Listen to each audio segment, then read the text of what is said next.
Évangile de Jésus-Christ selon saint Marc. Commencement de l'évangile de Jésus, Christ, Fils de Dieu. Il est écrit dans Isaïe, le prophète. Voici que j'envoie mon messager en avant de toi, pour ouvrir ton chemin. Voix de celui qui crie dans le désert. Préparez le chemin du Seigneur, rendez droit ses sentiers. Alors Jean, celui qui baptisait, parut dans le désert. Il proclamait un baptême de conversion pour le pardon des péchés. Toute la Judée, tous les habitants de Jérusalem se rendaient auprès de lui, et ils étaient baptisés par lui dans le Jourdain, en reconnaissant publiquement leurs péchés. Jean était vêtu de poils de chameau, avec une ceinture de cuir autour des reins. Il se nourrissait de sauterelles et de miel sauvage. Il proclamait « Voici venir derrière moi celui qui est plus fort que moi. Je ne suis pas digne de m'abaisser pour défaire la courroie de ses sandales. Moi, je vous ai baptisé avec de l'eau. Lui vous baptisera dans l'Esprit Saint. » En ces jours-là, Jésus vint de Nazareth, ville de Galilée, et il fut baptisé par Jean dans le Jourdain. Et aussitôt, en remontant de l'eau, il vit les cieux se déchirer et l'Esprit descendre sur lui comme une colombe. Il y eut une voix venant des cieux. « Tu es mon Fils bien-aimé. En toi, je trouve ma joie. » Aussitôt l'Esprit pousse Jésus au désert, et dans le désert, il resta 40 jours, tenté par Satan. Il vivait parmi les bêtes sauvages, et les anges le servaient. Après l'arrestation de Jean, Jésus partit pour la Galilée, proclamer l'évangile de Dieu. Il disait « Les temps sont accomplis, le règne de Dieu est tout proche. Convertissez-vous et croyez à l'évangile. » Passant le long de la mer de Galilée, Jésus vit Simon et André, le frère de Simon, en train de jeter les filets dans la mer, car c'étaient des pêcheurs. Il leur dit « Venez à ma suite, je vous ferai devenir pêcheurs d'hommes. » Aussitôt, laissant leurs filets, ils le suivirent. Jésus avança un peu, et il vit Jacques, fils de Zébédée, et son frère Jean, qui étaient dans la barque et réparaient les filets. Aussitôt Jésus les appela. Alors, laissant dans la barque leur père Zébédée avec ses ouvriers, ils partirent à sa suite. Ils entrèrent à Capharnaüm. Aussitôt, le jour du sabbat, Jésus se rendit à la synagogue, et là, il enseignait. On était frappé par son enseignement, car il enseignait en homme qui a autorité, et non pas comme les scribes. Or, il y avait dans leur synagogue un homme tourmenté par un esprit impur, qui se mit à crier « Que nous veux-tu, Jésus de Nazareth? Es-tu venu pour nous perdre?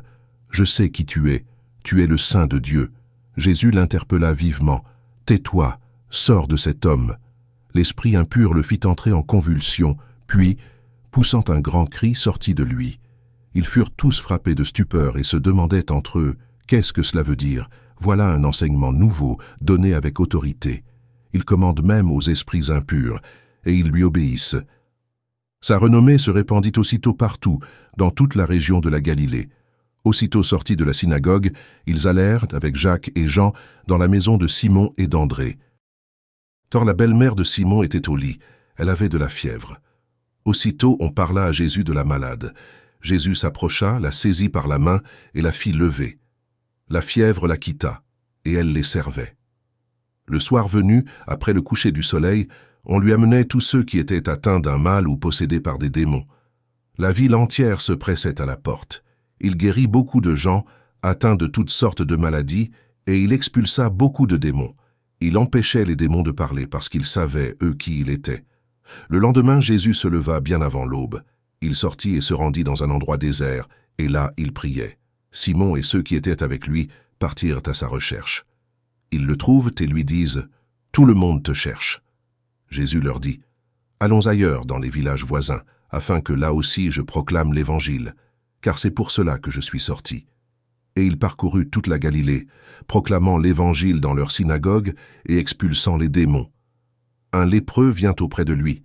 Il le supplie, et, tombant à ses genoux, lui dit « Si tu le veux, tu peux me purifier. » Saisi de compassion, Jésus étendit la main, le toucha et lui dit « Je le veux, sois purifié. » À l'instant même, la lèpre le quitta, et il fut purifié.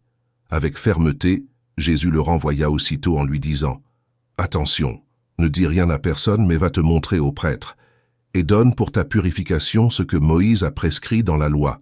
Cela sera pour les gens un témoignage. » Une fois parti, cet homme se mit à proclamer et à répandre la nouvelle, de sorte que Jésus ne pouvait plus entrer ouvertement dans une ville, mais restait à l'écart, dans des endroits déserts. De partout, cependant, on venait à lui. Quelques jours plus tard, Jésus revint à Capharnaüm, et l'on apprit qu'il était à la maison.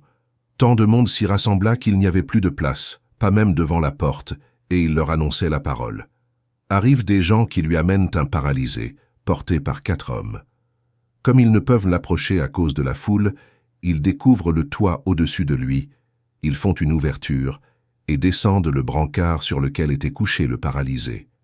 Voyant leur foi, Jésus dit au paralysé, « Mon enfant, tes péchés sont pardonnés. » Or il y avait quelques scribes, assis là, qui raisonnaient en eux-mêmes, « Pourquoi celui-là parle-t-il ainsi? Il blasphème.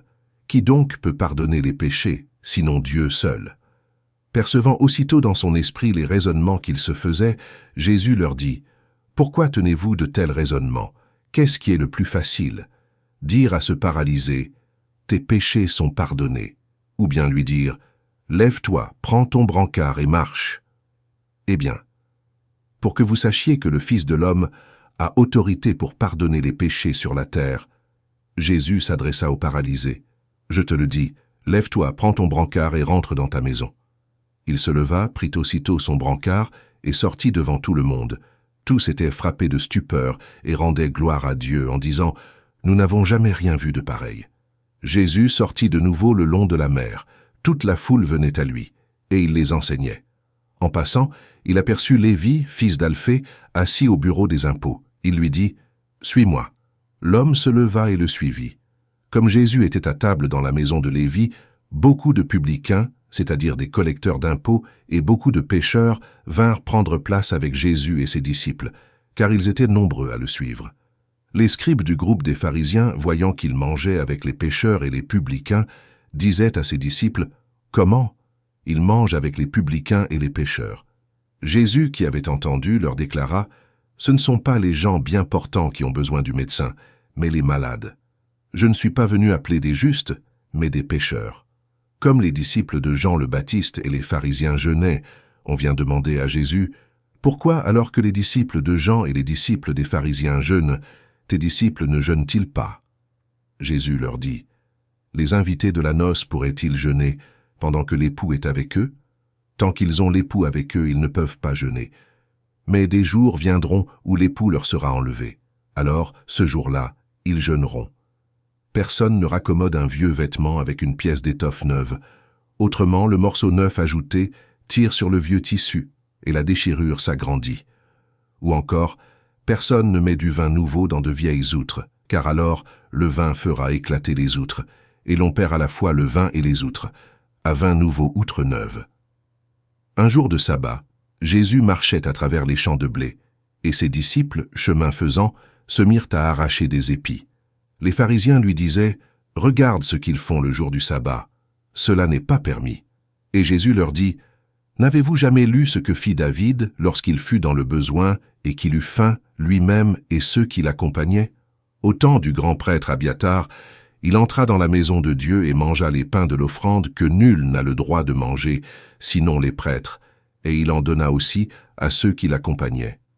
Il leur disait encore, « Le sabbat a été fait pour l'homme et non pas l'homme pour le sabbat. Voilà pourquoi le Fils de l'homme est maître, même du sabbat. » Jésus entra de nouveau dans la synagogue. Il y avait là un homme dont la main était atrophiée. On observait Jésus pour voir s'il le guérirait le jour du sabbat. C'était afin de pouvoir l'accuser.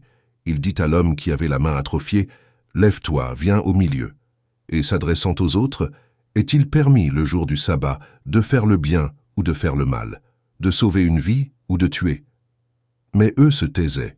Alors, promenant sur eux un regard de colère, navré de l'endurcissement de leur cœur, il dit à l'homme, « Étends la main. » Il l'étendit, et sa main redevint normale. Une fois sortis, les pharisiens se réunirent en conseil avec les partisans d'Hérode contre Jésus pour voir comment le faire périr.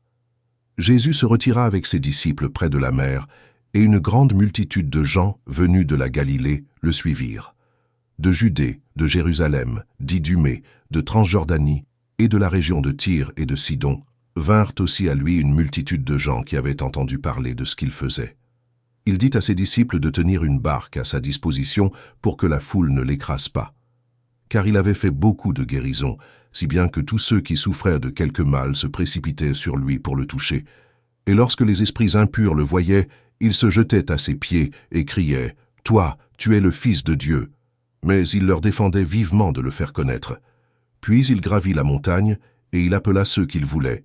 Ils vinrent auprès de lui, et il en institua 12 pour qu'ils soient avec lui, et pour les envoyer proclamer la bonne nouvelle avec le pouvoir d'expulser les démons. Donc il établit les 12. Pierre, c'est le nom qu'il donna à Simon, Jacques, fils de Zébédée, et Jean, le frère de Jacques. Il leur donna le nom de Boanerges, c'est-à-dire fils du tonnerre. André, Philippe, Barthélemy, Matthieu, Thomas, Jacques, fils d'Alphée, Thaddée, Simon le Zélote, et Judas Iscariote, celui-là même qui le livra. Alors Jésus revient à la maison, où de nouveau la foule se rassemble, si bien qu'il n'était même pas possible de manger. Les gens de chez lui, l'apprenant, vinrent pour se saisir de lui, car ils affirmaient « Il a perdu la tête ». Les scribes, qui étaient descendus de Jérusalem, disaient « Il est possédé par Béelzéboul, c'est par le chef des démons qu'il expulse les démons ». Les appelant près de lui, Jésus leur dit en parabole « Comment Satan peut-il expulser Satan? Si un royaume est divisé contre lui-même, ce royaume ne peut pas tenir. Si les gens d'une même maison se divisent entre eux, ces gens ne pourront pas tenir. Si Satan s'est dressé contre lui-même, s'il est divisé, il ne peut pas tenir. C'en est fini de lui. Mais personne ne peut entrer dans la maison d'un homme fort et piller ses biens, s'il ne l'a d'abord ligoté. Alors seulement il pillera sa maison. Amen, je vous le dis, tout sera pardonné aux enfants des hommes, leurs péchés et les blasphèmes qu'ils auront proférés.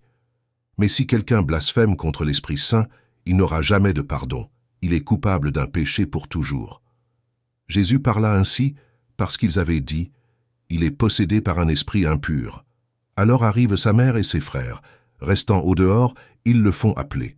Une foule était assise autour de lui, et on lui dit « Voici que ta mère et tes frères sont là dehors. Ils te cherchent. » Mais il leur répond « Qui est ma mère?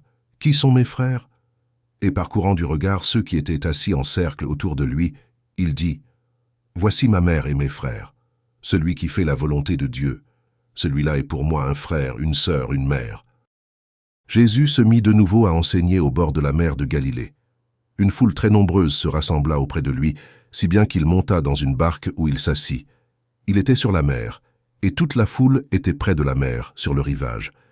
Il leur enseignait beaucoup de choses en paraboles, et dans son enseignement il leur disait « Écoutez, voici que le semeur sortit pour semer. Comme il semait, du grain est tombé au bord du chemin. Les oiseaux sont venus, et ils ont tout mangé. Du grain est tombé aussi sur du sol pierreux, où il n'avait pas beaucoup de terre. Il a levé aussitôt, parce que la terre était peu profonde. Et lorsque le soleil s'est levé, ce grain a brûlé, et faute de racines, il a séché. Du grain est tombé aussi dans les ronces. Les ronces ont poussé, l'ont étouffé, et il n'a pas donné de fruits. Mais d'autres grains sont tombés dans la bonne terre. Ils ont donné du fruit en poussant et en se développant, et ils ont produit 30, 60, 100 pour un. Et Jésus disait, « Celui qui a des oreilles pour entendre, qu'il entende. » Quand il resta seul, ceux qui étaient autour de lui avec les 12 l'interrogeaient sur les paraboles. Il leur disait, « C'est à vous qu'est donné le mystère du royaume de Dieu. Mais à ceux qui sont dehors, tout se présente sous forme de paraboles. Et ainsi, comme dit le prophète, « Ils auront beau regarder de tous leurs yeux, ils ne verront pas. Ils auront beau écouter de toutes leurs oreilles, ils ne comprendront pas. Sinon, ils se convertiraient et recevraient le pardon. » Il leur dit encore, « Vous ne saisissez pas cette parabole? Alors comment comprendrez-vous toutes les paraboles? Le semeur sème la parole. Il y a ceux qui sont au bord du chemin où la parole est semée. Quand ils l'entendent, Satan vient aussitôt et enlève la parole semée en eux. Et de même, il y a ceux qui ont reçu la semence dans les endroits pierreux. Ceux-là, quand ils entendent la parole, ils la reçoivent aussitôt avec joie. Mais ils n'ont pas en eux de racines. Ce sont les gens d'un moment. Que vienne la détresse ou la persécution à cause de la parole, ils trébuchent aussitôt. Et il y en a d'autres qui ont reçu la semence dans les ronces. Ceux-ci entendent la parole, mais les soucis du monde, la séduction de la richesse et toutes les autres convoitises les envahissent et étouffent la parole, qui ne donne pas de fruits. Et il y a ceux qui ont reçu la semence dans la bonne terre. Ceux-là entendent la parole, ils l'accueillent, et ils portent du fruit, 30, 60, 100 pour un. Il leur disait encore, « Est-ce que la lampe est apportée pour être mise sous le boisseau ou sous le lit? N'est-ce pas pour être mise sur le lampadaire? Car rien n'est caché sinon pour être manifesté. Rien n'a été gardé secret sinon pour venir à la clarté. Si quelqu'un a des oreilles pour entendre, qu'il entende. » Il leur disait encore, « Faites attention à ce que vous entendez. La mesure que vous utilisez sera utilisée aussi pour vous, et il vous sera donné encore plus. Car celui qui a, on lui donnera. Celui qui n'a pas, on lui enlèvera même ce qu'il a. » Il disait, « Il en est du règne de Dieu, comme d'un homme qui jette en terre la semence. Nuit et jour, qu'il dorme ou qu'il se lève, la semence germe et grandit, il ne sait comment. D'elle-même, la terre produit d'abord l'herbe, puis l'épi, enfin du blé plein l'épi. Et dès que le blé est mûr, il y met la faucille, puisque le temps de la moisson est arrivé. » Il disait encore, « À quoi allons-nous comparer le règne de Dieu? Par quelle parabole pouvons-nous le représenter? Il est comme une graine de moutarde. Quand on la sème en terre, elle est la plus petite de toutes les semences. Mais quand on l'a semée, elle grandit et dépasse toutes les plantes potagères, et elle étend de longues branches, si bien que les oiseaux du ciel peuvent faire leur nid à son ombre. » Par de nombreuses paraboles semblables, Jésus leur annonçait la parole, dans la mesure où ils étaient capables de l'entendre. Il ne leur disait rien sans parabole, mais il expliquait tout à ses disciples en particulier. Ce jour-là, le soir venu, il dit à ses disciples, « Passons sur l'autre rive. » Quittant la foule, ils emmenèrent Jésus, comme il était, dans la barque, et d'autres barques l'accompagnaient. Survient une violente tempête. Les vagues se jetaient sur la barque, si bien que déjà elle se remplissait. Lui dormait sur le coussin à l'arrière. Les disciples le réveillent et lui disent, « Maître, nous sommes perdus. Cela ne te fait rien. » Réveillé, il menaça le vent et dit à la mer, « Silence, tais-toi. » Le vent tomba et il se fit un grand calme. Jésus leur dit, « Pourquoi êtes-vous si craintifs? N'avez-vous pas encore la foi ?» Saisis d'une grande crainte, ils se disaient entre eux, « Qui est-il donc celui-ci, pour que même le vent et la mer lui obéissent ?» Ils arrivèrent sur l'autre rive, de l'autre côté de la mer de Galilée, dans le pays des Géraséniens. Comme Jésus sortait de la barque, aussitôt un homme possédé d'un esprit impur s'avança depuis les tombes à sa rencontre. Il habitait dans les tombeaux et personne ne pouvait plus l'attacher, même avec une chaîne. En effet, on l'avait souvent attaché avec des fers aux pieds et des chaînes, mais il avait rompu les chaînes, brisé les fers, et personne ne pouvait le maîtriser. Sans arrêt, nuit et jour, il était parmi les tombeaux et sur les collines, à crier et à se blesser avec des pierres. Voyant Jésus de loin, il accourut, se prosterna devant lui et cria d'une voix forte, « Que me veux-tu, Jésus, fils du Dieu très haut? Je t'adjure par Dieu, ne me tourmente pas. » Jésus lui disait en effet, « Esprit impur, sors de cet homme. » Et il lui demandait, « Quel est ton nom ?» L'homme lui dit, « Mon nom est Légion, car nous sommes beaucoup. » Et il suppliait Jésus avec insistance de ne pas les chasser en dehors du pays. Or, il y avait là, du côté de la colline, un grand troupeau de porcs qui cherchait sa nourriture. Alors, les esprits impurs supplièrent Jésus, « Envoie-nous vers ces porcs, et nous entrerons en eux. » Il le leur permit. Ils sortirent alors de l'homme et entrèrent dans les porcs. Du haut de la falaise, le troupeau se précipita dans la mer. Il y avait environ 2000 porcs, et ils se noyaient dans la mer. Ceux qui les gardaient prirent la fuite. Ils annoncèrent la nouvelle dans la ville et dans la campagne, et les gens vinrent voir ce qui s'était passé. Ils arrivent auprès de Jésus. Ils voient le possédé assis, habillé, et revenu à la raison, lui qui avait eu la légion de démons, et ils furent saisis de crainte. Ceux qui avaient vu tout cela leur racontèrent l'histoire du possédé et ce qui était arrivé aux porcs. Alors ils se mirent à supplier Jésus de quitter leur territoire. Comme Jésus remontait dans la barque, le possédé le suppliait de pouvoir être avec lui.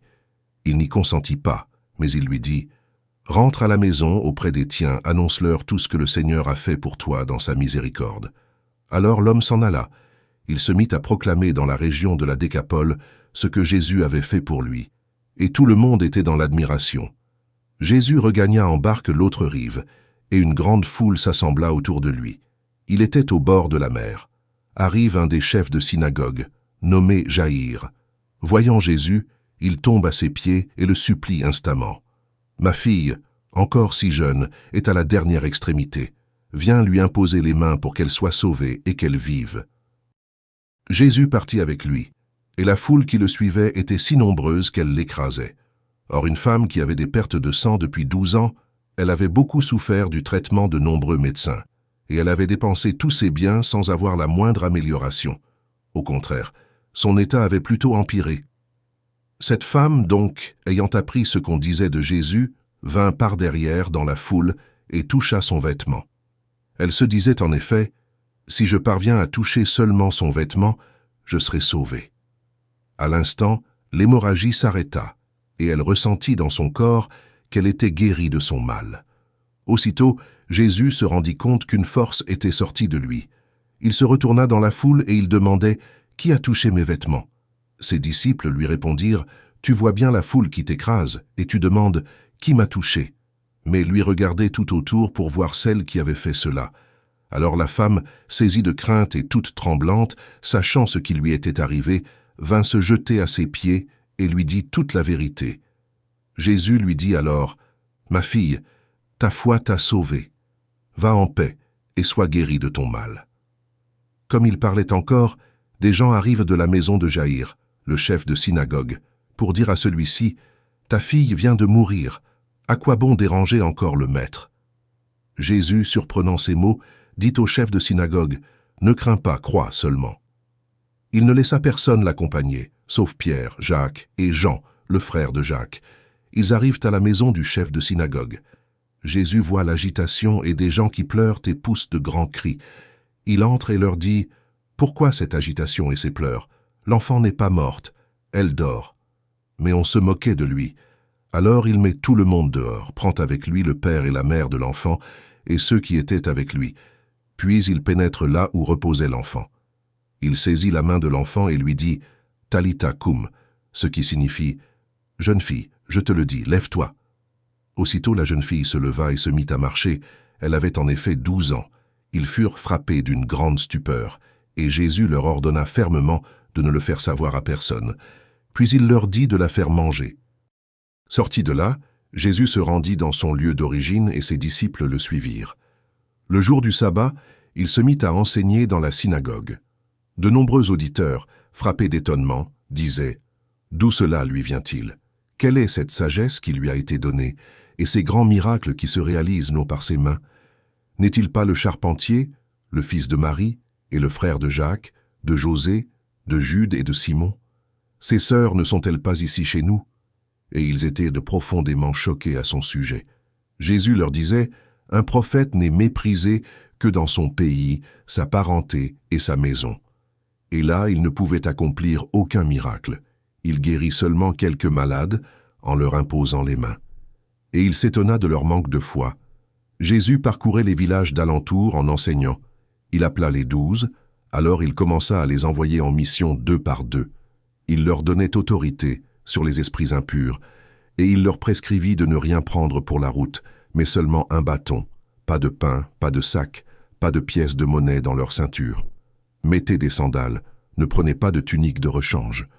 Il leur disait encore, « Quand vous avez trouvé l'hospitalité dans une maison, restez-y jusqu'à votre départ. Si dans une localité, on refuse de vous accueillir et de vous écouter, partez et secouez la poussière de vos pieds. Ce sera pour eux un témoignage. » Ils partirent et proclamèrent qu'il fallait se convertir. Ils expulsaient beaucoup de démons, faisaient des onctions d'huile à de nombreux malades et les guérissaient. Le roi Hérode apprit cela. En effet, le nom de Jésus devenait célèbre. On disait « C'est Jean, celui qui baptisait.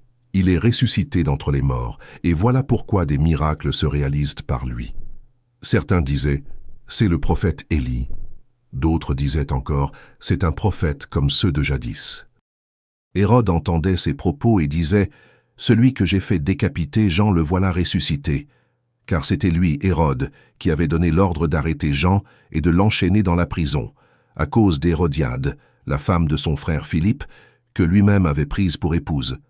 En effet, Jean lui disait « Tu n'as pas le droit de prendre la femme de ton frère. » Hérodiade en voulait donc à Jean, et elle cherchait à le faire mourir. Mais elle n'y arrivait pas, parce que Hérode avait peur de Jean. Il savait que c'était un homme juste et saint, et il le protégeait. Quand il l'avait entendu, il était très embarrassé. Cependant, il l'écoutait avec plaisir. Or, une occasion favorable se présenta quand, le jour de son anniversaire, Hérode fit un dîner pour ses dignitaires, pour les chefs de l'armée et pour les notables de la Galilée. La fille d'Hérodiade fit son entrée et dansa. Elle plut à Hérode et à ses convives. Le roi dit à la jeune fille, « Demande-moi ce que tu veux, et je te le donnerai. » Et il lui fit ce serment, « Tout ce que tu me demanderas, je te le donnerai, même si c'est la moitié de mon royaume. » Elle sortit alors pour dire à sa mère, « Qu'est-ce que je vais demander ?» Hérodiade répondit, « La tête de Jean, celui qui baptise. » Aussitôt la jeune fille s'empressa de retourner auprès du roi et lui fit cette demande, « Je veux que tout de suite tu me donnes sur un plat la tête de Jean le Baptiste. » Le roi fut vivement contrarié, mais à cause du serment et des convives, il ne voulut pas lui opposer un refus. Aussitôt il envoya un garde avec l'ordre d'apporter la tête de Jean. Le garde s'en alla décapiter Jean dans la prison. Il apporta la tête sur un plat, la donna à la jeune fille, et la jeune fille la donna à sa mère. Ayant appris cela, les disciples de Jean vinrent prendre son corps et le déposèrent dans un tombeau. Les apôtres se réunirent auprès de Jésus et lui annoncèrent tout ce qu'ils avaient fait et enseigné. Il leur dit, « Venez à l'écart dans un endroit désert et reposez-vous un peu. » De fait, ceux qui arrivaient et ceux qui partaient étaient nombreux, et l'on n'avait même pas le temps de manger. Alors, ils partirent en barque pour un endroit désert, à l'écart. Les gens les virent s'éloigner, et beaucoup comprirent leur intention. Alors, à pied de toutes les villes, ils coururent là-bas, et arrivèrent avant eux. En débarquant, Jésus vit une grande foule. Il fut saisi de compassion envers eux, parce qu'ils étaient comme des brebis sans berger. Alors il se mit à les enseigner longuement. Déjà l'heure était avancée. S'étant approché de lui, ses disciples disaient « L'endroit est désert, et déjà l'heure est tardive. Renvoie-les, qu'ils aillent dans les campagnes et les villages des environs s'acheter de quoi manger. » Il leur répondit « Donnez-leur vous-même à manger. » Ils répliquent « Irons-nous dépenser le salaire de 200 journées pour acheter des pains et leur donner à manger ?» Jésus leur demande « Combien de pains avez-vous? Allez voir. » S'étant informés, ils lui disent « 5 et 2 poissons. » Il leur ordonna de les faire tous asseoir par groupes sur l'herbe verte. Ils se disposèrent par carrés de 100 et de 50. Jésus prit les 5 pains et les 2 poissons, et, levant les yeux au ciel, il prononça la bénédiction et rompit les pains. Il les donnait aux disciples pour qu'ils les distribuent à la foule. Il partagea aussi les 2 poissons entre eux tous. Ils mangèrent tous, et ils furent rassasiés. Et l'on ramassa les morceaux de pain qui restaient, de quoi remplir 12 paniers, ainsi que les restes des poissons. Ceux qui avaient mangé les pains étaient au nombre de 5000 hommes. Aussitôt après, Jésus obligea ses disciples à monter dans la barque et à le précéder sur l'autre rive, vers Bethsaïde, pendant que lui-même renvoyait la foule. Quand il les eut congédiés, il s'en alla sur la montagne pour prier. Le soir venu, la barque était au milieu de la mer, et lui, tout seul, à terre. Voyant qu'ils peinaient à ramer, car le vent leur était contraire, il vient à eux vers la fin de la nuit en marchant sur la mer, et il voulait les dépasser. En le voyant marcher sur la mer, les disciples pensèrent que c'était un fantôme, et ils se mirent à pousser des cris. Tous en effet l'avaient vu et ils étaient bouleversés. Mais aussitôt Jésus parla avec eux et leur dit « Confiance, c'est moi, n'ayez pas peur. » Il monta ensuite avec eux dans la barque, et le vent tomba. Et en eux-mêmes, ils étaient au comble de la stupeur, car ils n'avaient rien compris au sujet des pains. Leur cœur était endurci. Après la traversée, abordant à Génézareth, ils accostèrent. Ils sortirent de la barque, et aussitôt les gens reconnurent Jésus. Ils parcoururent toute la région, et se mirent à apporter les malades sur des brancards, là où l'on apprenait que Jésus se trouvait. Et dans tous les endroits où ils se rendaient, dans les villages, les villes ou les campagnes, on déposait les infirmes sur les places. Il le suppliait de leur laisser toucher ne serait-ce que la frange de son manteau, et tous ceux qui la touchèrent étaient sauvés. Les pharisiens et quelques scribes, venus de Jérusalem, se réunissent auprès de Jésus, et voient quelques-uns de ses disciples prendre leur repas avec des mains impures, c'est-à-dire non lavées. Les pharisiens, en effet, comme tous les Juifs, se lavent toujours soigneusement les mains avant de manger, par attachement à la tradition des anciens. Et au retour du marché, ils ne mangent pas avant de s'être aspergés d'eau, et ils sont attachés encore par tradition à beaucoup d'autres pratiques, lavage de coupes, de carafes et de plats. Alors les pharisiens et les scribes demandèrent à Jésus « Pourquoi tes disciples ne suivent-ils pas la tradition des anciens? Ils prennent leur repas avec des mains impures. » Jésus leur répondit « Isaïe a bien prophétisé à votre sujet, hypocrite, ainsi qu'il est écrit « Ce peuple m'honore des lèvres, mais son cœur est loin de moi. C'est en vain qu'ils me rendent un culte. Les doctrines qu'ils enseignent ne sont que des préceptes humains.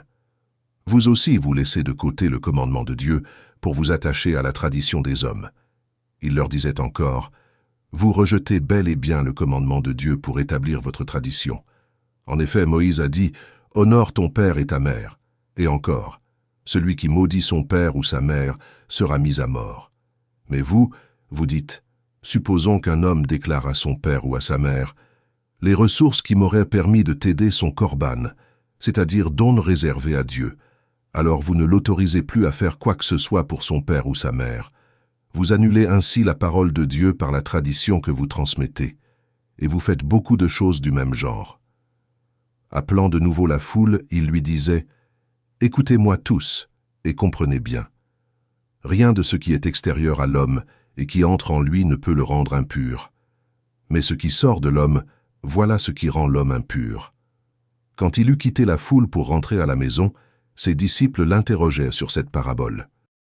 Alors il leur dit « Êtes-vous donc sans intelligence, vous aussi?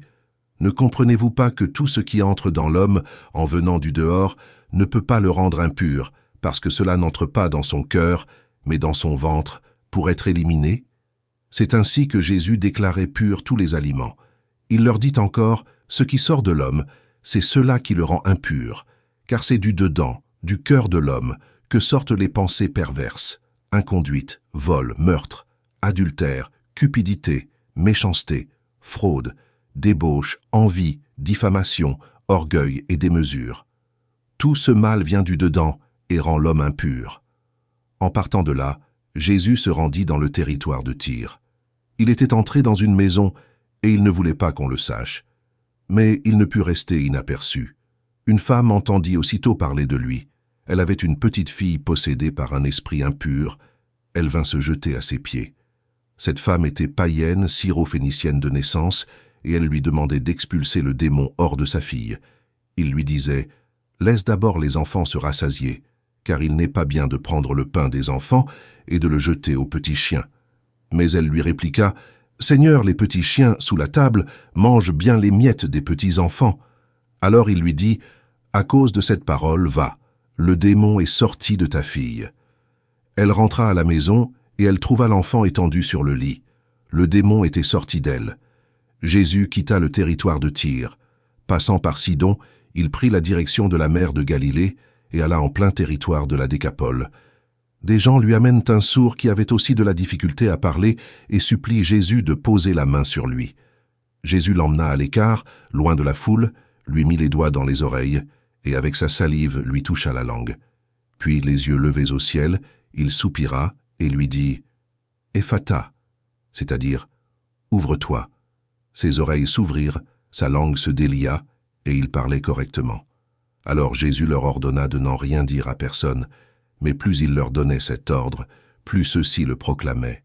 Extrêmement frappé, il disait « Il a bien fait toutes choses, il fait entendre les sourds et parler les muets. » En ces jours-là, comme il y avait de nouveau une grande foule et que les gens n'avaient rien à manger, Jésus appelle à lui ses disciples et leur dit « J'ai de la compassion pour cette foule, car depuis 3 jours déjà, ils restent auprès de moi et n'ont rien à manger.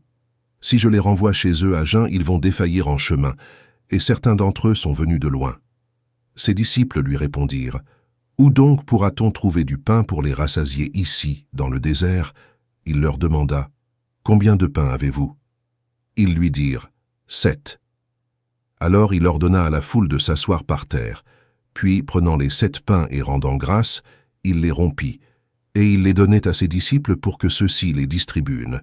et ils les distribuèrent à la foule. Ils avaient aussi quelques petits poissons, que Jésus bénit et fit aussi distribuer. Les gens mangèrent et furent rassasiés. On ramassa les morceaux qui restaient. Cela faisait 7 corbeilles. Or ils étaient environ 4000. Puis Jésus les renvoya. Aussitôt, montant dans la barque avec ses disciples, il alla dans la région de Dalmanutha. Les pharisiens survinrent et se mirent à discuter avec Jésus. Pour le mettre à l'épreuve, ils cherchaient à obtenir de lui un signe venant du ciel. Jésus soupira au plus profond de lui-même et dit « Pourquoi cette génération cherche-t-elle un signe? Amen, je vous le déclare. Aucun signe ne sera donné à cette génération. » Puis il les quitta, remonta en barque, et il partit vers l'autre rive. Les disciples avaient oublié d'emporter des pains. Ils n'avaient qu'un seul pain avec eux dans la barque. Or Jésus leur faisait cette recommandation. « Attention, prenez garde au levain des pharisiens et au levain d'Hérode. » Mais ils discutaient entre eux sur ce manque de pain. Jésus s'en rend compte et leur dit « Pourquoi discutez-vous sur ce manque de pain? Vous ne saisissez pas? Vous ne comprenez pas encore. Vous avez le cœur endurci? Vous avez des yeux et vous ne voyez pas? Vous avez des oreilles et vous n'entendez pas? Vous ne vous rappelez pas? Quand j'ai rompu les 5 pains pour 5000 personnes, combien avez-vous ramassé de paniers pleins de morceaux? » Ils lui répondirent « 12. » Et quand j'en ai rompu 7 pour 4000, combien avez-vous rempli de corbeilles en ramassant les morceaux? Ils lui répondirent « 7. » Il leur disait « Vous ne comprenez pas encore? » Jésus et ses disciples arrivent à Bethsaïde. Des gens lui amènent un aveugle et le supplient de le toucher. Jésus prit l'aveugle par la main et le conduisit hors du village. Il lui mit de la salive sur les yeux et lui imposa les mains. Il lui demandait « Aperçois-tu quelque chose ?» Levant les yeux, l'homme disait « J'aperçois les gens. Ils ressemblent à des arbres que je vois marcher. » Puis Jésus de nouveau imposa les mains sur les yeux de l'homme. Celui-ci se mit à voir normalement. Il se trouva guéri, et il distinguait tout avec netteté. Jésus le renvoya dans sa maison en disant « Ne rentre même pas dans le village. » Jésus s'en alla ainsi que ses disciples vers les villages situés aux environs de Césarée de Philippe. Chemin faisant, il interrogeait ses disciples. Au dire des gens, qui suis-je? Ils lui répondirent, Jean le Baptiste, pour d'autres, Élie, pour d'autres, un des prophètes. Et lui les interrogeait. Et vous, que dites-vous? Pour vous, qui suis-je? Pierre, prenant la parole, lui dit, Tu es le Christ. Alors il leur défendit vivement de parler de lui à personne. Il commença à leur enseigner qu'il fallait que le Fils de l'homme souffre beaucoup, qu'il soit rejeté par les anciens, les grands prêtres et les scribes, qu'il soit tué, et que 3 jours après il ressuscite. Jésus disait cette parole ouvertement. Pierre, le prenant à part, se mit à lui faire de vifs reproches. Mais Jésus se retourna, et voyant ses disciples, il interpella vivement Pierre. « Passe derrière moi, Satan. Tes pensées ne sont pas celles de Dieu, mais celles des hommes. » Appelant la foule avec ses disciples, il leur dit, « Si quelqu'un veut marcher à ma suite, qu'il renonce à lui-même, qu'il prenne sa croix et qu'il me suive. Car celui qui veut sauver sa vie la perdra, mais celui qui perdra sa vie à cause de moi et de l'Évangile la sauvera. Quel avantage, en effet, un homme a-t-il à gagner le monde entier si c'est au prix de sa vie? Que pourrait-il donner en échange de sa vie? Celui qui a honte de moi et de mes paroles dans cette génération adultère et pécheresse, le Fils de l'homme aussi aura honte de lui, quand il viendra dans la gloire de son Père avec les saints anges. » Et il leur disait, « Amen, je vous le dis. Parmi ceux qui sont ici, certains ne connaîtront pas la mort avant d'avoir vu le règne de Dieu venu avec puissance. » 6 jours après, Jésus prend avec lui Pierre, Jacques et Jean, et les emmène, eux seuls, à l'écart sur une haute montagne. Et il fut transfiguré devant eux. Ses vêtements devinrent resplendissants, d'une blancheur telle que personne sur terre ne peut obtenir une blancheur pareille. Élie leur apparut avec Moïse, et tous deux s'entretenaient avec Jésus. Pierre alors prend la parole et dit à Jésus, « Rabbi, il est bon que nous soyons ici. Dressons donc 3 tentes, une pour toi, une pour Moïse et une pour Élie. » De fait, Pierre ne savait que dire, tant leur frayeur était grande. Survint une nuée qui les couvrit de son ombre, et de la nuée une voix se fit entendre. « Celui-ci est mon fils bien-aimé, écoutez-le. » Soudain, regardant tout autour, ils ne virent plus que Jésus seul avec eux.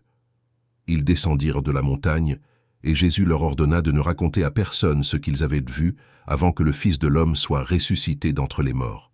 Et ils restèrent fermement attachés à cette parole, tout en se demandant entre eux ce que voulait dire « ressuscité d'entre les morts ».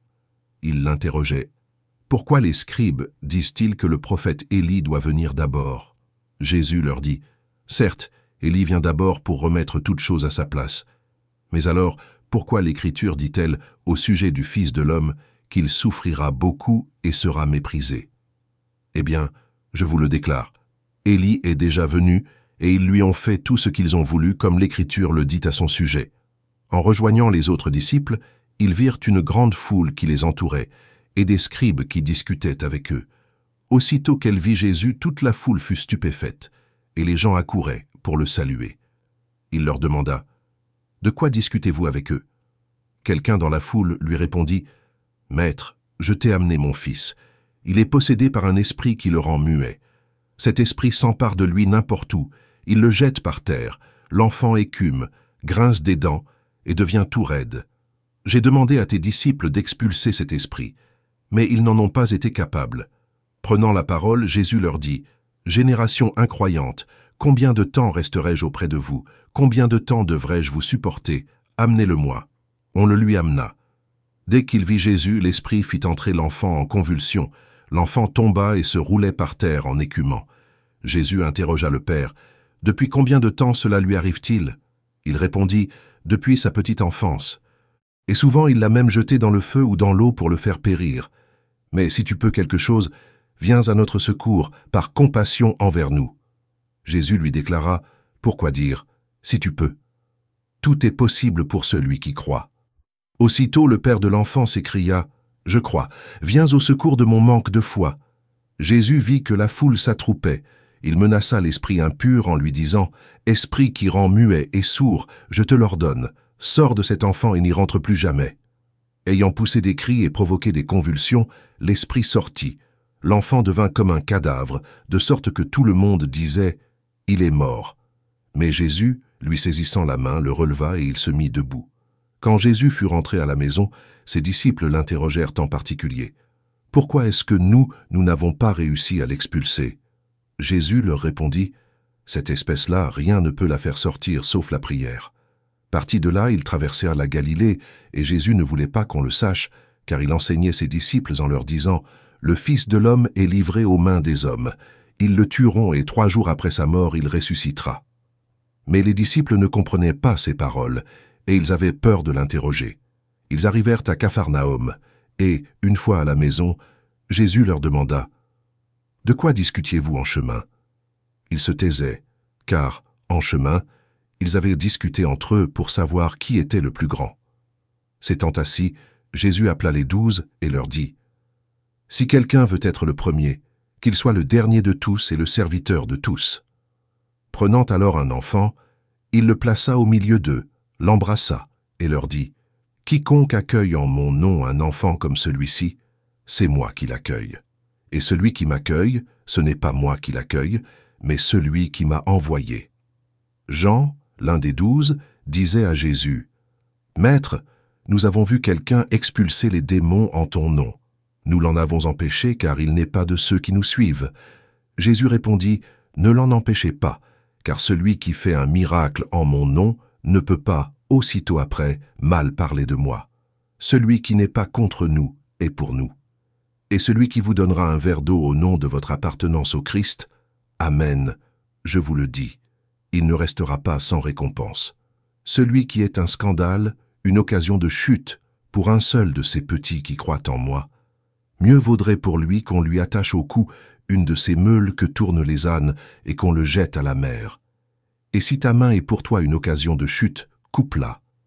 Mieux vaut pour toi entrer manchot dans la vie éternelle que de t'en aller dans la géhenne avec tes 2 mains, là où le feu ne s'éteint pas. Si ton pied est pour toi une occasion de chute, coupe-le. Mieux vaut pour toi entrer estropié dans la vie éternelle que de t'en aller dans la géhenne avec tes 2 pieds. Si ton œil est pour toi une occasion de chute, arrache-le.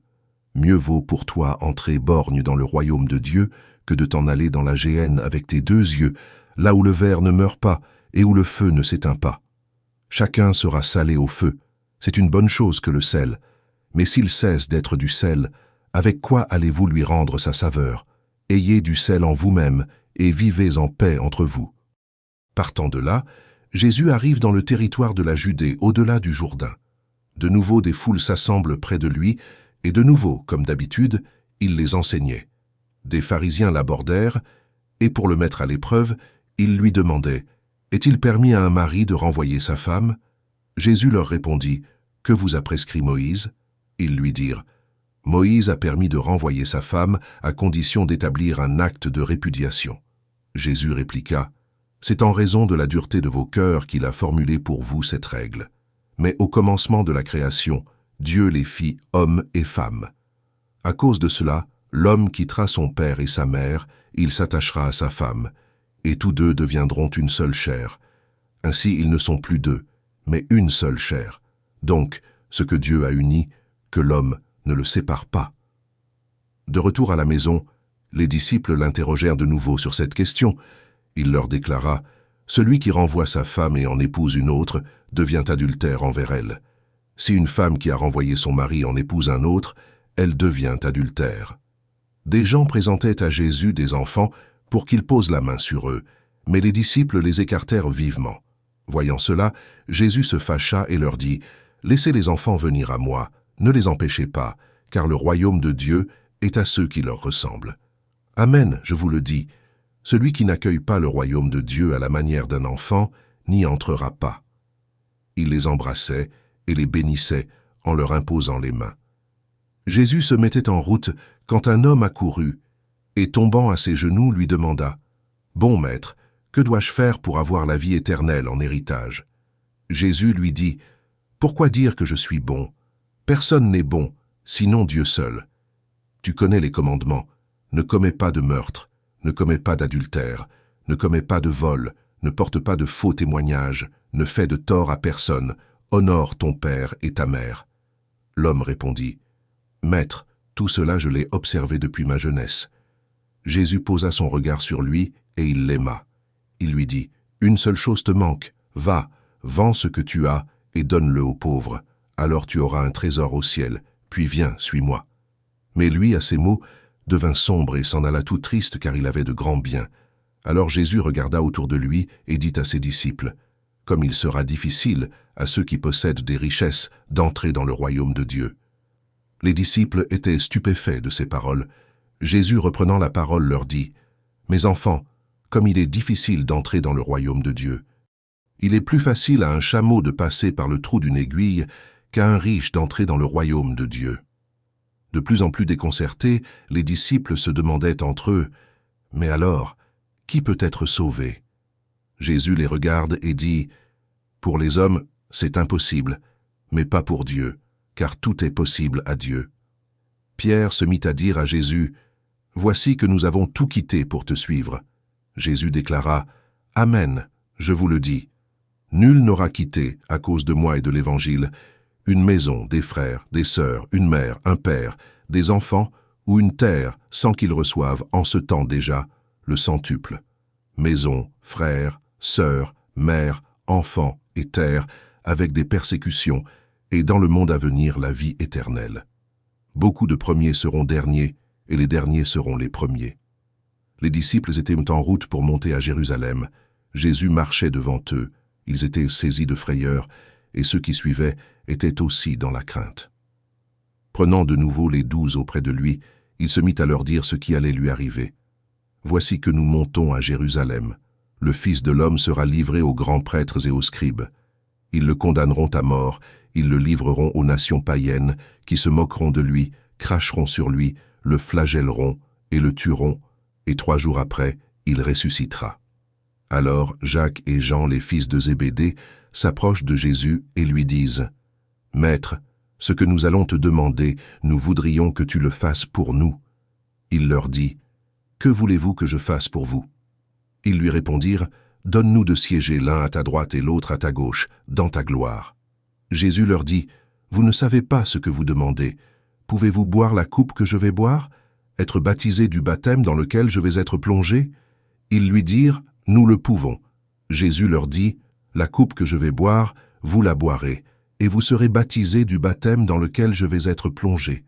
Quant à siéger à ma droite ou à ma gauche, ce n'est pas à moi de l'accorder. Il y a ceux pour qui cela est préparé. » Les 10 autres, qui avaient entendu, se mirent à s'indigner contre Jacques et Jean. Jésus les appela et leur dit, « Vous le savez, ceux que l'on regarde comme chefs des nations les commandent en maître.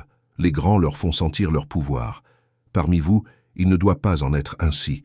Celui qui veut devenir grand parmi vous sera votre serviteur.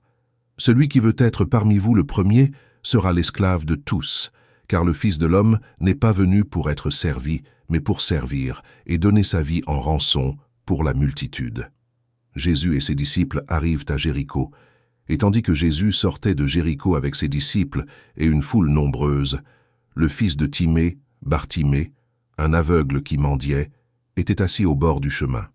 Quand il entendit que c'était Jésus de Nazareth, il se mit à crier « Fils de David, Jésus, prends pitié de moi !» Beaucoup de gens le rabrouaient pour le faire taire, mais il criait de plus belle « Fils de David, prends pitié de moi !» Jésus s'arrête et dit « Appelez-le !» On appelle donc l'aveugle, et on lui dit « Confiance, lève-toi, il t'appelle. » L'aveugle jeta son manteau, bondit et courut vers Jésus. Prenant la parole, Jésus lui dit « Que veux-tu que je fasse pour toi ?» L'aveugle lui dit « Rabouni, que je retrouve la vue. » Et Jésus lui dit « Va, ta foi t'a sauvé. » Aussitôt l'homme retrouva la vue, et il suivait Jésus sur le chemin. Lorsqu'ils approchent de Jérusalem, vers Bethphagée et Béthanie, près du mont des Oliviers, Jésus envoie 2 de ses disciples et leur dit « Allez au village qui est en face de vous. Dès que vous y entrerez, vous trouverez un petit âne attaché, sur lequel personne ne s'est encore assis. Détachez-le et amenez-le. Si l'on vous dit « Que faites-vous là ?»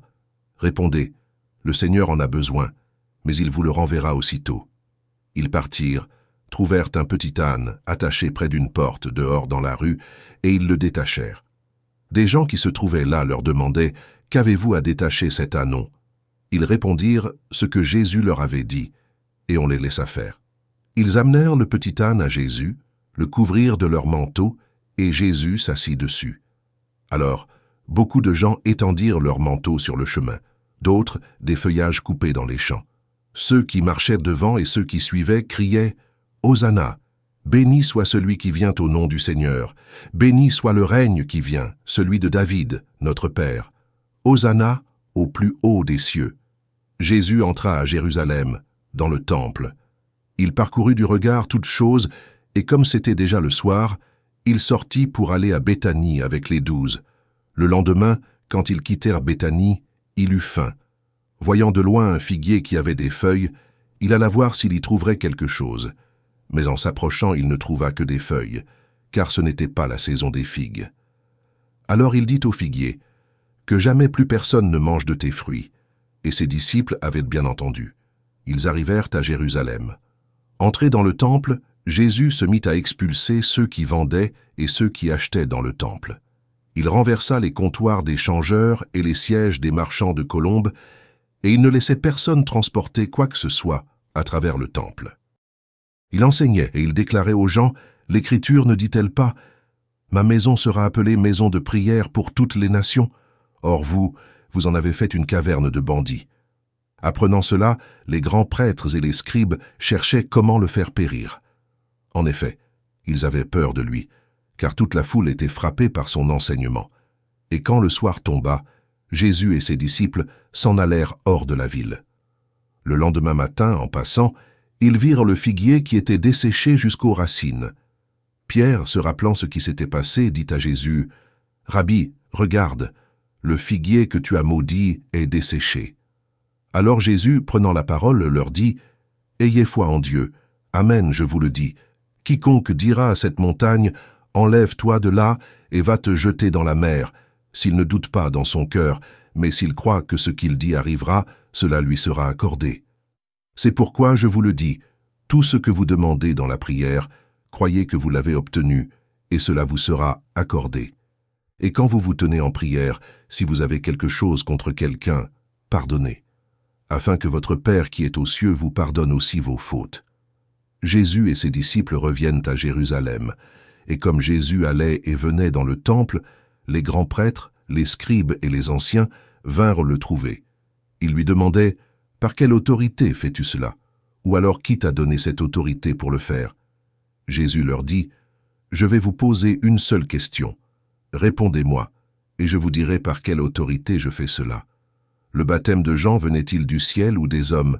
Répondez-moi. » Il se faisait entre eux ce raisonnement. Si nous disons « du ciel », il va dire « Pourquoi donc n'avez-vous pas cru à sa parole? Mais allons-nous dire « des hommes » Ils avaient la peur de la foule, car tout le monde estimait que Jean était réellement un prophète. Ils répondent donc à Jésus « Nous ne savons pas. » Alors Jésus leur dit « Moi je ne vous dis pas non plus par quelle autorité je fais cela. » Jésus se mit à leur parler en parabole. Un homme planta une vigne, il l'entoura d'une clôture, y creusa un pressoir et y bâtit une tour de garde. Puis il loua cette vigne à des vignerons et partit en voyage. Le moment venu, il envoya un serviteur auprès des vignerons pour se faire remettre par eux ce qui lui revenait des fruits de la vigne.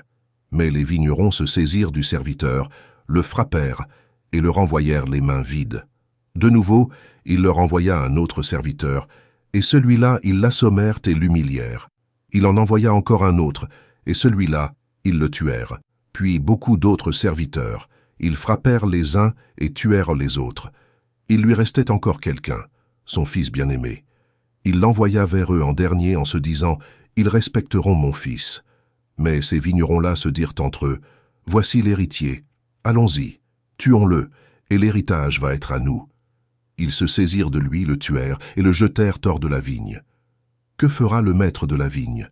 Il viendra, fera périr les vignerons, et donnera la vigne à d'autres. N'avez-vous pas lu ce passage de l'Écriture? La pierre qu'ont rejetée les bâtisseurs est devenue la pierre d'angle. C'est là l'œuvre du Seigneur, la merveille devant nos yeux. Les chefs du peuple cherchaient à arrêter Jésus, mais ils eurent peur de la foule. Ils avaient bien compris, en effet, qu'il avait dit la parabole à leur intention. Ils le laissèrent donc et s'en allèrent. On envoya à Jésus des pharisiens et des partisans d'Hérode pour lui tendre un piège en le faisant parler, et ceux-ci vinrent lui dire « Maître, nous le savons, tu es toujours vrai. Tu ne te laisses influencer par personne, car ce n'est pas selon l'apparence que tu considères les gens, mais tu enseignes le chemin de Dieu selon la vérité. Est-il permis, oui ou non, de payer l'impôt à César, l'empereur? Devons-nous payer, oui ou non? » Mais lui, sachant leur hypocrisie, leur dit « Pourquoi voulez-vous me mettre à l'épreuve? Faites-moi voir une pièce d'argent. » Ils en apportèrent une, et Jésus leur dit « Cette effigie et cette inscription, de qui sont-elles? De César, répondent-ils. Jésus leur dit « Ce qui est à César, rendez-le à César, et à Dieu ce qui est à Dieu. » Et ils étaient remplis d'étonnement à son sujet. Des Sadducéens, ceux qui affirment qu'il n'y a pas de résurrection, viennent trouver Jésus. Ils l'interrogeaient « Maître, Moïse nous a prescrit, si un homme a un frère qui meurt en laissant une femme, mais aucun enfant, il doit épouser la veuve pour susciter une descendance à son frère. Il y avait 7 frères. Le premier se maria et mourut sans laisser de descendance. Le deuxième épousa la veuve et mourut sans laisser de descendance. Le troisième, pareillement. Et aucun des 7 ne laissa de descendance. Et en dernier, après eux tous, la femme mourut aussi. À la résurrection, quand ils ressusciteront, duquel d'entre eux sera-t-elle l'épouse, puisque les 7 l'ont eue pour épouse? Jésus leur dit, « N'êtes-vous pas en train de vous égarer en méconnaissant les Écritures et la puissance de Dieu? Lorsqu'on ressuscite d'entre les morts, on ne prend ni femme ni mari, mais on est comme les anges dans les cieux. Et sur le fait que les morts ressuscitent, n'avez-vous pas lu dans le livre de Moïse, au récit du buisson ardent, comment Dieu lui a dit « Moi, je suis le Dieu d'Abraham, le Dieu d'Isaac, le Dieu de Jacob. Il n'est pas le Dieu des morts, mais des vivants. Vous vous égarez complètement. » Un scribe, qui avait entendu la discussion et remarqué que Jésus avait bien répondu, s'avança pour lui demander « Quel est le premier de tous les commandements ?» Jésus lui fit cette réponse « Voici le premier. Écoute, Israël, le Seigneur notre Dieu est l'unique Seigneur. Tu aimeras le Seigneur ton Dieu de tout ton cœur, de toute ton âme, de tout ton esprit et de toute ta force. Et voici le second. Tu aimeras ton prochain comme toi-même. Il n'y a pas de commandement plus grand que ceux-là. » Le scribe reprit. Fort bien, maître, tu as dit vrai. Dieu est l'unique, et il n'y en a pas d'autre que lui. L'aimer de tout son cœur, de toute son intelligence, de toute sa force, et aimer son prochain comme soi-même, vaut mieux que toute offrande d'holocauste et de sacrifice. Jésus, voyant qu'il avait fait une remarque judicieuse, lui dit « Tu n'es pas loin du royaume de Dieu ». Et personne n'osait plus l'interroger. Alors qu'il enseignait dans le temple, Jésus, prenant la parole, déclarait « Comment les scribes peuvent-ils dire que le Messie est le fils de David ?»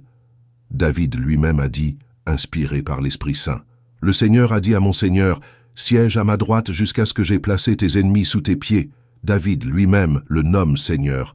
D'où vient alors qu'il est son fils? Et la foule nombreuse l'écoutait avec plaisir. Dans son enseignement, il disait « Méfiez-vous des scribes qui tiennent à se promener en vêtements d'apparat et qui aiment les salutations sur les places publiques, les sièges d'honneur dans les synagogues et les places d'honneur dans les dîners. Ils dévorent les biens des veuves et, pour l'apparence, ils font de longues prières. Ils seront d'autant plus sévèrement jugés. » Jésus s'était assis dans le temple, en face de la salle du trésor, et regardait comment la foule y mettait de l'argent. Beaucoup de riches y mettaient de grosses sommes. Une pauvre veuve s'avança et mit 2 petites pièces de monnaie. Jésus appela ses disciples et leur déclara « Amen, je vous le dis, cette pauvre veuve a mis dans le trésor plus que tous les autres, car tous, ils ont pris sur leur superflu, mais elle a pris sur son indigence. Elle a mis tout ce qu'elle possédait, tout ce qu'elle avait pour vivre. » Comme Jésus sortait du temple, un de ses disciples lui dit « Maître, regarde, quelle belle pierre, quelle construction !» Mais Jésus lui dit « Tu vois ces grandes constructions? Il ne restera pas ici pierre sur pierre, tout sera détruit. » Et comme il s'était assis au mont des Oliviers, en face du temple, Pierre, Jacques, Jean et André l'interrogeaient à l'écart. « Dis-nous quand cela arrivera, et quel sera le signe donné lorsque tout cela va se terminer. » Alors Jésus se mit à leur dire « Prenez garde que personne ne vous égare. Beaucoup viendront sous mon nom et diront « C'est moi », et ils égareront bien des gens. Quand vous entendrez parler de guerres et de rumeurs de guerre, ne vous laissez pas effrayer. Il faut que cela arrive, mais ce ne sera pas encore la fin, car on se dressera nation contre nation, royaume contre royaume, il y aura des tremblements de terre en divers lieux, il y aura des famines. C'est le commencement des douleurs de l'enfantement. Vous soyez sur vos gardes, on vous livrera aux tribunaux et aux synagogues.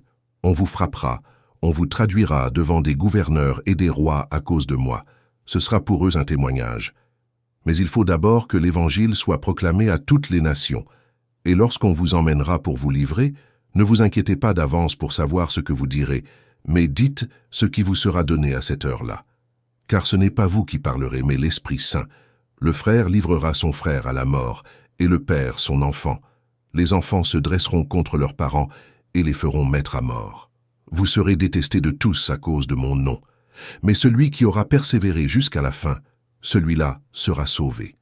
Lorsque vous verrez l'abomination de la désolation installée là où elle ne doit pas être, que le lecteur comprenne. Alors ceux qui seront en Judée, qu'ils s'enfuirent dans les montagnes, celui qui sera sur sa terrasse, qu'il n'en descende pas, et n'entre pas pour emporter quelque chose de sa maison, celui qui sera dans son champ, qu'il ne retourne pas en arrière pour emporter son manteau. Malheureuses les femmes qui seront enceintes, et celles qui allaiteront en ces jours-là. Priez pour que cela n'arrive pas en hiver, car en ces jours-là, il y aura une détresse telle qu'il n'y en a jamais eu depuis le commencement de la création, quand Dieu créa le monde, jusqu'à maintenant, et telle qu'il n'y en aura jamais plus. Et si le Seigneur n'abrégeait pas le nombre des jours, personne n'aurait la vie sauve. Mais à cause des élus, de ceux qu'il a choisis, il a abrégé ces jours-là. Alors si quelqu'un vous dit « Voilà le Messie, il est ici, voilà, il est là-bas », ne le croyez pas.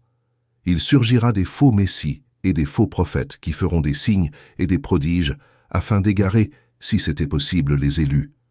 Quant à vous, prenez garde, je vous ai tout dit à l'avance.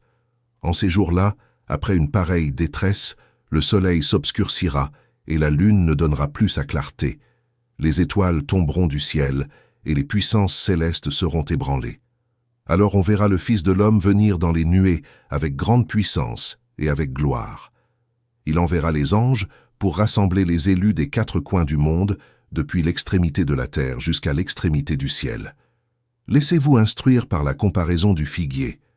Dès que ses branches deviennent tendres et que sortent les feuilles, vous savez que l'été est proche. De même, vous aussi, lorsque vous verrez arriver cela, sachez que le Fils de l'homme est proche, à votre porte. Amen. Je vous le dis, cette génération ne passera pas avant que tout cela n'arrive. Le ciel et la terre passeront, mes paroles ne passeront pas. Quant à ce jour et à cette heure-là, nul ne les connaît. Pas même les anges dans le ciel, pas même le Fils, mais seulement le Père. Prenez garde, restez éveillés, car vous ne savez pas quand ce sera le moment. C'est comme un homme parti en voyage. En quittant sa maison, il a donné tout pouvoir à ses serviteurs, fixé à chacun son travail et demandé au portier de veiller. Veillez donc, car vous ne savez pas quand vient le maître de la maison, le soir ou à minuit, au chant du coq ou le matin. S'il arrive à l'improviste, il ne faudrait pas qu'il vous trouve endormi. Ce que je vous dis là, je le dis à tous. Veillez. La fête de la Pâque et des pains sans levain allait avoir lieu 2 jours après. Les grands prêtres et les scribes cherchaient comment arrêter Jésus par ruse pour le faire mourir, car ils se disaient « pas en pleine fête » pour éviter des troubles dans le peuple. Jésus se trouvait à Béthanie, dans la maison de Simon le lépreux.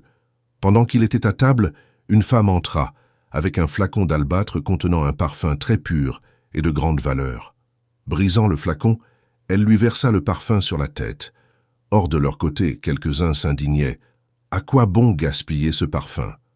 On aurait pu, en effet, le vendre pour plus de 300 pièces d'argent que l'on aurait donné aux pauvres. Et ils la rudoyaient. Mais Jésus leur dit, « Laissez-la. Pourquoi la tourmenter? Il est beau, le geste qu'elle a fait envers moi. Des pauvres, vous en aurez toujours avec vous, et, quand vous le voulez, vous pouvez leur faire du bien. Mais moi, vous ne m'aurez pas toujours. Ce qu'elle pouvait faire, elle l'a fait. D'avance, elle a parfumé mon corps pour mon ensevelissement. Amen, je vous le dis.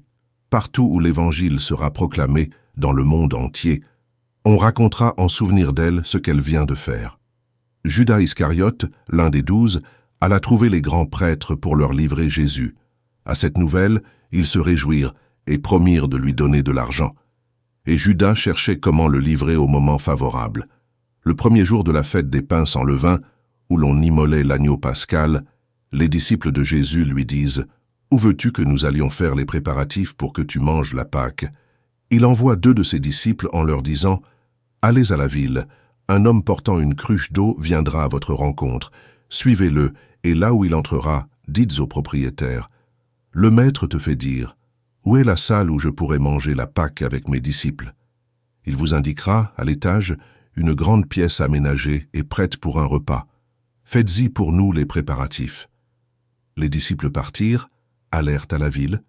Ils trouvèrent tout comme Jésus leur avait dit, et ils préparèrent la Pâque.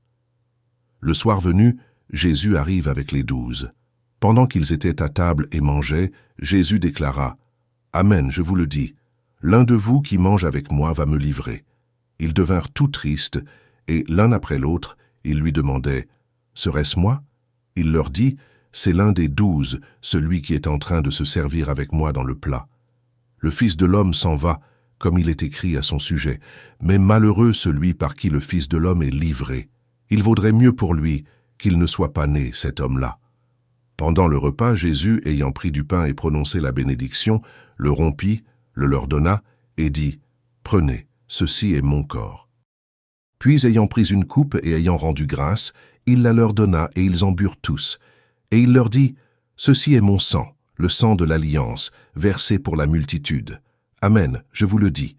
Je ne boirai plus du fruit de la vigne, jusqu'au jour où je le boirai nouveau dans le royaume de Dieu. » Après avoir chanté les psaumes, ils partirent pour le mont des Oliviers. Jésus leur dit « Vous allez tous être exposés à tomber, car il est écrit « Je frapperai le berger, et les brebis seront dispersées. Mais une fois ressuscité, je vous précéderai en Galilée. » Pierre lui dit alors « Même si tous viennent à tomber, moi, je ne tomberai pas. » Jésus lui répond « Amen, je te le dis.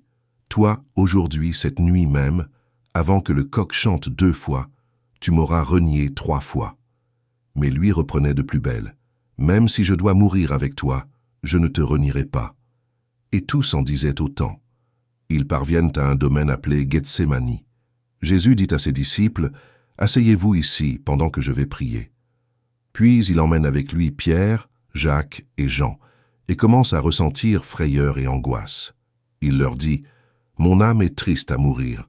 Restez ici et veillez. » Allant un peu plus loin, il tombait à terre et priait pour que, s'il était possible, cette heure s'éloigne de lui. Il disait, « Abba, Père, tout est possible pour toi. Éloigne de moi cette coupe. Cependant, non pas ce que moi je veux, mais ce que toi, tu veux. » Puis il revient et trouve les disciples endormis. Il dit à Pierre, « Simon, tu dors. Tu n'as pas eu la force de veiller seulement 1 heure. Veillez et priez pour ne pas entrer en tentation. L'esprit est ardent, mais la chair est faible. » De nouveau, il s'éloigna et pria en répétant les mêmes paroles. Et de nouveau, il vint près des disciples qu'il trouva endormis, car leurs yeux étaient alourdis de sommeil, et eux ne savaient que lui répondre. Une 3e fois, il revient et leur dit, « Désormais, vous pouvez dormir et vous reposer. C'est fait, l'heure est venue. Voici que le Fils de l'homme est livré aux mains des pécheurs. Levez-vous, allons. Voici qu'il est proche, celui qui me livre. » Jésus parlait encore quand Judas, l'un des 12, arriva, et avec lui une foule armée d'épées et de bâtons, envoyés par les grands prêtres, les scribes et les anciens. Or, celui qui le livrait leur avait donné un signe convenu. « Celui que j'embrasserai, c'est lui. Arrêtez-le et emmenez-le sous bonne garde. » À peine arrivé, Judas, s'approchant de Jésus, lui dit, « Rabbi !» Et il l'embrassa. Les autres mirent la main sur lui et l'arrêtèrent. Or, un de ceux qui étaient là tira son épée, frappa le serviteur du grand prêtre et lui trancha l'oreille. Alors Jésus leur déclara, « Suis-je donc un bandit pour que vous soyez venus vous saisir de moi avec des épées et des bâtons? Chaque jour, j'étais auprès de vous dans le temple, en train d'enseigner, et vous ne m'avez pas arrêté. Mais c'est pour que les Écritures s'accomplissent. Les disciples l'abandonnèrent et s'enfuirent tous. Or, un jeune homme suivait Jésus. Il n'avait pour tout vêtement qu'un drap. On essaya de l'arrêter. Mais lui, lâchant le drap, s'enfuit tout nu. Ils emmenèrent Jésus chez le grand prêtre. Ils se rassemblèrent tous, les grands prêtres, les anciens et les scribes. Pierre avait suivi Jésus à distance, jusqu'à l'intérieur du palais du grand prêtre. Et là, assis avec les gardes, il se chauffait près du feu. Les grands prêtres et tout le conseil suprême cherchaient un témoignage contre Jésus pour le faire mettre à mort, et ils n'en trouvaient pas. De fait, beaucoup portaient de faux témoignages contre Jésus, et ces témoignages ne concordaient pas. Quelques-uns se levèrent pour porter contre lui ce faux témoignage. Nous l'avons entendu dire, « Je détruirai ce sanctuaire fait de main d'homme, et en 3 jours, j'en rebâtirai un autre qui ne sera pas fait de main d'homme. » Et même sur ce point, leur témoignage n'était pas concordant. Alors, s'étant levé, le grand prêtre devant tous interrogea Jésus, « Tu ne réponds rien? Que dis-tu des témoignages qu'il porte contre toi ?» Mais lui gardait le silence et ne répondait rien. Le grand prêtre l'interrogea de nouveau, « Es-tu le Christ, le Fils du Dieu béni ?» Jésus lui dit, « Je le suis, et vous verrez le Fils de l'homme siéger à la droite du Tout-Puissant et venir parmi les nuées du ciel. » Alors le grand prêtre déchire ses vêtements et dit, « Pourquoi nous faut-il encore des témoins? Vous avez entendu le blasphème. Qu'en pensez-vous » Tous prononcèrent qu'il méritait la mort. Quelques-uns se mirent à cracher sur lui, couvrirent son visage d'un voile et le giflèrent en disant « Fais le prophète !» Et les gardes lui donnèrent des coups.